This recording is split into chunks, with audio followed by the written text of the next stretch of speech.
Hari ini saya akan memulakan dengan mengumumkan berkenaan penilaian risiko yang telah dibentangkan oleh Kementerian Kesihatan Malaysia ataupun KKM terhadap negeri-negeri yang dilaksanakan Perintah Kawalan Pergerakan yang lebih awal, iaitu Pulau Pinang, Selangor, Melaka, wilayah Persekutuan Kuala Lumpur, Putrajaya dan Labuan, Johor, Kelantan dan Sabah yang dijadualkan berakhir pada 26 Januari 2021. Penilaian risiko bagi setiap negeri adalah seperti berikut.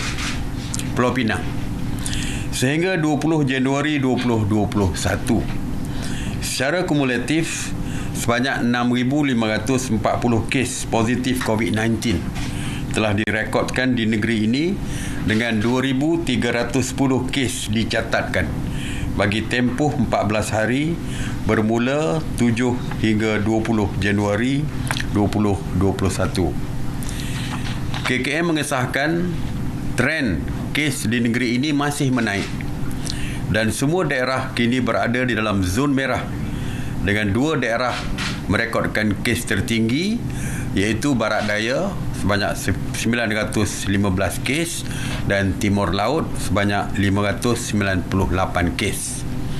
Negeri Selangor, sehingga 10 Januari 2021 secara kumulatif sebanyak 50,636 kes positif COVID-19 direkodkan di seluruh negeri Selangor. Dari 7 sehingga 20 Januari, KKM mengesahkan berlaku penularan tempatan yang tinggi. Dulu kita menganggap Selangor ni semua kerana pekerja warga asing dan sebagainya.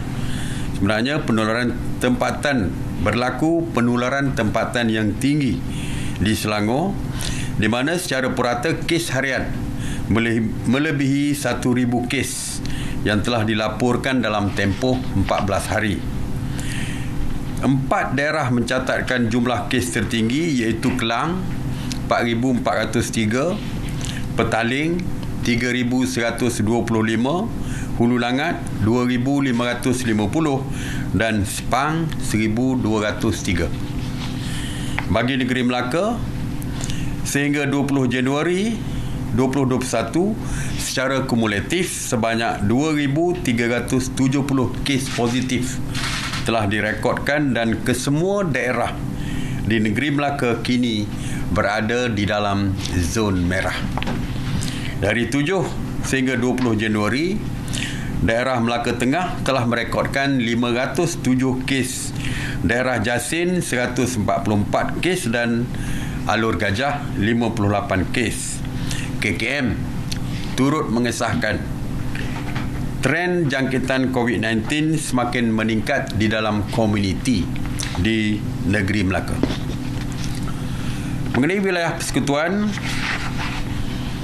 sehingga 20 Januari secara kumulatif sebanyak 19,411 kes positif COVID-19 direkodkan dengan 4,413 kes baharu dilaporkan dalam tempoh 14 hari dari 7 hingga 20 Januari.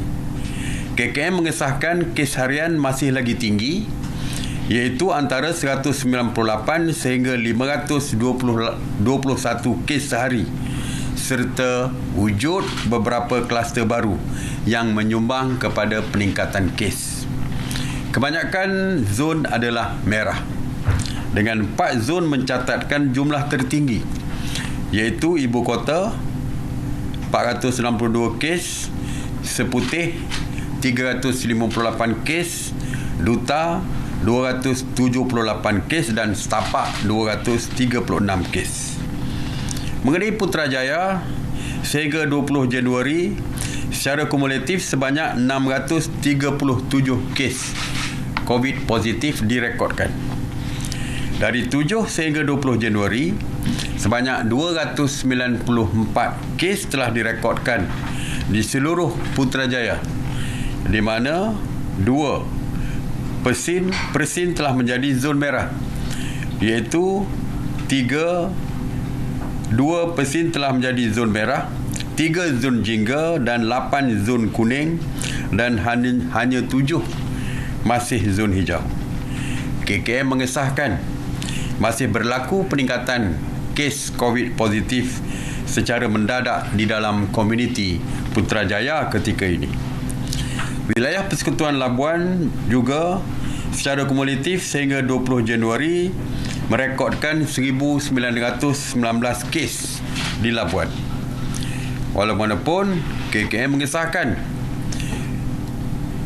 kes COVID-19 masih menunjukkan trend peningkatan di mana dalam tempoh 14 hari dari 7 hingga 20 Januari sebanyak 191 kes positif COVID-19 telah direkodkan dan terdapat 2 zon merah, 2 zon jingga dan 1 zon kuning di wilayah ini. Bagi negeri Johor, sehingga 20 Januari 2021, secara kumulatif sebanyak 14,539 kes telah direkodkan di negeri ini dengan 5,665 kes direkodkan dalam tempoh 14 hari dari 7 sehingga 20 Januari. KKM juga mengesahkan sehingga kini jumlah kes harian yang dilaporkan masih tinggi dengan purata 405 kes sehari di mana 8 daerah berada dalam zon merah serta 2 daerah di dalam zon jingga. Negeri Kelantan sehingga 20 Januari secara kumulatif sebanyak 2,387 kes COVID positif telah direkodkan di seluruh Kelantan. KKM melaporkan terdapat peningkatan kes mendadak di negeri ini dengan 1,208 kes direkodkan dalam tempoh 14 hari sejak 7 sehingga 20 Januari. KKM juga mengesahkan 9 daerah di Kelantan kini berada di dalam zon merah dan 1 daerah saja dalam zon kuning. Mengenai Sabah, bagi negeri Sabah sehingga 20 Januari 2021 secara kumulatif sebanyak 45,008 kes positif telah direkodkan dan 6,027 kes direkodkan dalam masa 14 hari dari 7 sehingga 20 Januari. Sehingga kini sebanyak 23 daerah berada di dalam zon merah, 3 daerah zon kuning dan 1 zon jingga. Selain daripada itu, terdapat peningkatan kes serta kluster baru di negeri ini termasuk hasil saringan daripada kontak rapat. Di atas penilaian risiko dan nasihat daripada Kementerian Kesihatan Malaysia, sidang khas bertuju untuk melanjutkan PKP di Pulau Pinang, Selangor, Melaka, wilayah Persekutuan Kuala Lumpur, Putrajaya dan Labuan, Johor, Kelantan dan Sabah dilanjutkan sehingga 4 Februari 2021 yang kita seragamkan dengan tarikh tamat di negeri-negeri lain yang baru diumumkan minggu lepas.